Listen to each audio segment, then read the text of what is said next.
My name is Susan Prichard, and I work for University of Washington as a research scientist, and my background's in disturbance ecology. I work for the Fire and Environmental Research Applications team, and mostly I've been working on field treatments and helping out with prescribed burning. Um, I live very close to the tripod fire, and the tripod fire occurred in 2006 and burned over 80,000 hectares in size. So even though I work out of University of Washington, since I live so close to this big fire, I was very interested in doing research on fuel treatment effectiveness. And the particular ranger district in this area does more burning of their underburning of their forests than anywhere else in this region.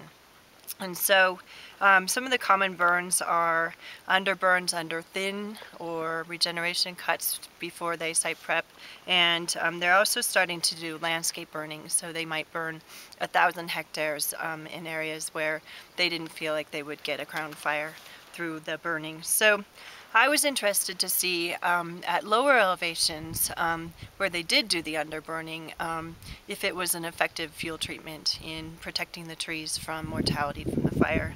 So sure enough, in my study I found that areas that had been both mechanically thinned and then underburned fared very well compared to control units or even units that had just been mechanically thinned. Much of this landscape actually is at higher elevation and is not really appropriate for field treatment and indeed burned at very high severity. The red is high severity here and seems to have been correlated with a recent mountain pine beetle outbreak.